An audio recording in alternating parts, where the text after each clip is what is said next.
Dear, gentle listeners, the streets may be silent, but every shadow has a story to tell. Today, we are here to open one of history's darkest files, the dusty records of Hinterkaifeck.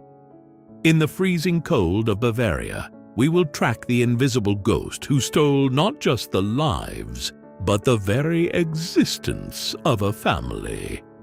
If you can withstand the weight of the truth, welcome to Sherlock Street. Prepare your magnifying glasses, because no detail is as simple as it seems.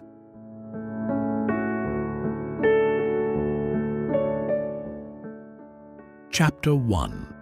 An Isolated World, Background and Atmosphere. In the harsh German winter of 1922, the secluded Hinterkaifeck farmstead, located near Munich, was enveloped by a chilling silence. This was far more than just a home. It was a closed society with its own rigid and internal rules. The patriarch Andreas Gruber, 63, was known in the nearby villages for his difficult and reclusive nature. His family lived under his absolute authority, retreating into a permanent and hollow silence within the farmhouse walls. However, the true complexity of the house lay within their widowed daughter, Victoria Gabriel, 35, and her children, young Cecilia, 7, and 2-year-old Joseph.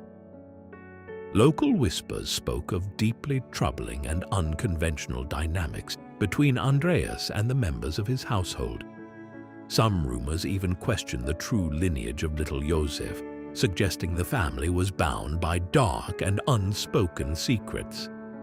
This image of a secluded nest led the family to be increasingly distant from the surrounding community. Historical note: this complex family dynamic may have provided a distorted justification for the perpetrator. The attacker might have viewed themselves as an outside force of judgment, targeting a family they deemed to be living outside the social norms of the time.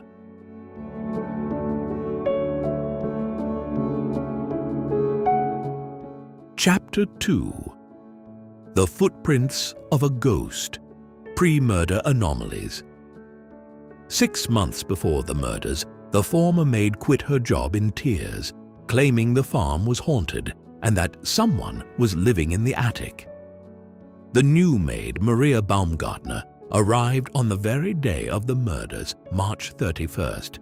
In a cruel twist of fate, she would only survive for a few hours. In the final week of March, Andreas shared several unsettling observations with his neighbors. Footprints in the snow, human tracks leading from the forest toward the house but never leading back out. Noises in the attic, sounds of footsteps and dragging noises heard in the middle of the night. The foreign newspaper. Andreas found a Munich newspaper on his kitchen table, a publication the family never subscribed to. Missing keys. All the house keys vanished one day, and the lock on the tool shed showed signs of tampering.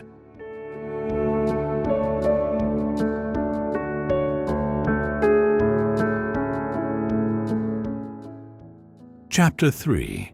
That night. The bloodbath in the barn. Detailed brutality. On the night of March 31st, 1922, the killer lay in wait in the barn. It is widely believed that he lured the family members there one by one, perhaps by disturbing the livestock. 1. The first victims. The moment Andreas and the elder Cecilia stepped into the barn, the killer struck from the shadows with a pickaxe. The blows were professional, delivered with enough force to shatter the skull instantly. 2. Victoria's agony. Victoria followed her parents into the barn only to meet the same fate. However, her autopsy report was harrowing. She did not die immediately. There were signs of strangulation and deep gashes on her head. She spent hours awaiting death. 3. The innocence. The killer then entered the house. He murdered the maid Maria in her bedroom and little Joseph in his crib. Most heart-wrenching was 7-year-old Cecilia.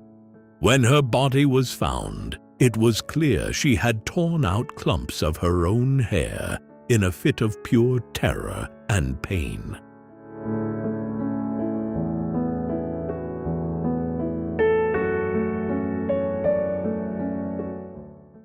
Chapter 4. The Three-Day Guest. Psychological Horror. The bodies were only discovered on April 4th, after the postman and the school noticed the family's absence. But the horror was greater than the bodies themselves. The smoke from the chimney. Although the murders were committed on Friday, neighbors saw smoke rising from the chimney as late as Sunday. The livestock were fed. All the cows and chickens had been fed, and someone had even milked the cows. A feast in the kitchen, remnants of freshly cooked meals, and evidence of someone sitting in the kitchen were found. The killer had slept in their beds and eaten their food, while the 6 corpses rotted just a few yards away in the next building. Psychoanalytic note: this indicates a profound hatred and a desire for ownership. The killer did not just destroy his victims, he completely occupied their lives. This is the act of a cold-blooded narcissist or someone with a deep-seated vendetta.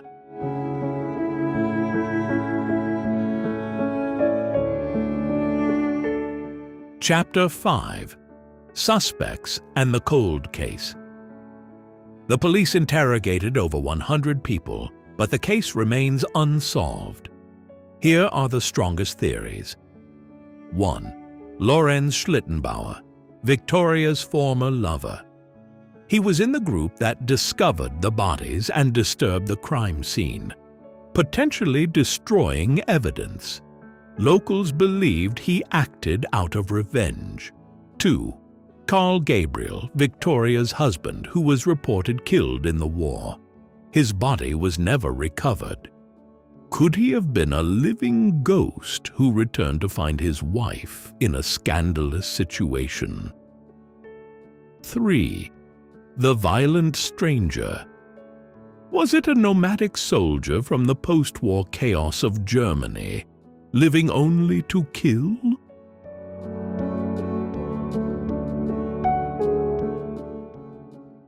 Now, let us turn back the clock for a moment. If I had been the first person to step through that door on that freezing morning in 1922, what would have changed? For a detective, a crime scene is not just a room. It is a silent letter, written by the killer's own hands, waiting to be read. If I had been there, my first investigation would have focused on the strike angles and the mechanics of impact.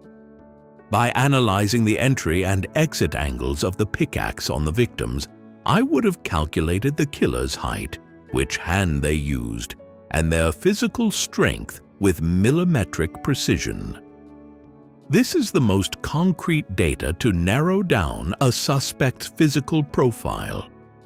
Remember, the victims in the barn were neutralized with a single blow.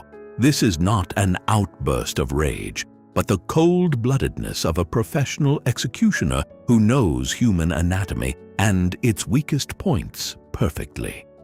My observations would not have stopped with the victims. I would have put the still steaming stove in the kitchen and the food scraps in the attic under a microscope. The fact that the killer remained in the house and lived there for days after the murders proves he was not just a criminal, but a high-level organized sociopath. By examining the dust layers and the depth of footprints in the attic, I would have determined exactly how many days he lived there like a hidden tenant. The greatest detail missed at that time was gait analysis. The depth of a footprint and the distance between steps can reveal a person's weight and even the psychological burden they carry. Had I been there, I would have known within seconds whether that stranger walking in the snow was a soldier, a peasant, or a complete outsider just by the character of his stride. However, the darkest question remains: how could a stranger hide for days in such a complex farm layout without ever being noticed? This is where, as a detective, I would bring the theory of inside assistance to the table. Could a family member, perhaps someone suffocated by oppression or burning with a desire for revenge, have opened the door for the killer? My observations tell me this: the disappearance of the farm keys was no coincidence. A key does not just vanish, it is repositioned by someone. If I had been there, I would have searched for signs of forced entry on the lock mechanisms. If there was no force, the killer had a key, and that key was either given to him or he knew exactly where it was kept. Perhaps Victoria Gabriel was waiting for a savior from the outside to escape her father's tyranny, but she could not have calculated that this savior would turn into a monster. As a detective, I would have read every letter and secret note in that house, line by line, tracing this silent alliance, because sometimes the greatest betrayals are planned at the quietest dinner tables. The fact that dactyloscopy, the science of fingerprinting, was in its infancy back then was a great misfortune. Yet a single sweat stain on a newspaper or a fingerprint on a lamp chimney would be screaming the killer's name today. As a detective, I would have conducted fingerprint analysis on every lock and doorknob in the house. The killer watching the family for days is a tactic of psychological terror. The victims were paralyzed for weeks by the sensation of being watched before they even died. The lesson to be learned here is this: small details are merely the visible tips of massive truths. What hid the killer at Hinterkaifeck was not the darkness, but people dismissing small anomalies as coincidences. Never forget, a lost key is never just lost. It is a bloody invitation offered so that someone may enter, and sometimes that invitation is extended to you by those closest to you. Dear Sherlock Street viewers, the Hinterkaifeck file remains an open wound today, but we, with the light of science and the meticulous observations of Sherlock, will continue to turn these dusty pages. Until we meet again in the dark corridors of the human soul, keep your eyes open, because every track you see in the snow may not lead you home. Sometimes the tracks lead straight to the heart of the house, to darkness itself. For now, the lights are fading at Sherlock Street. I will see you in the next case.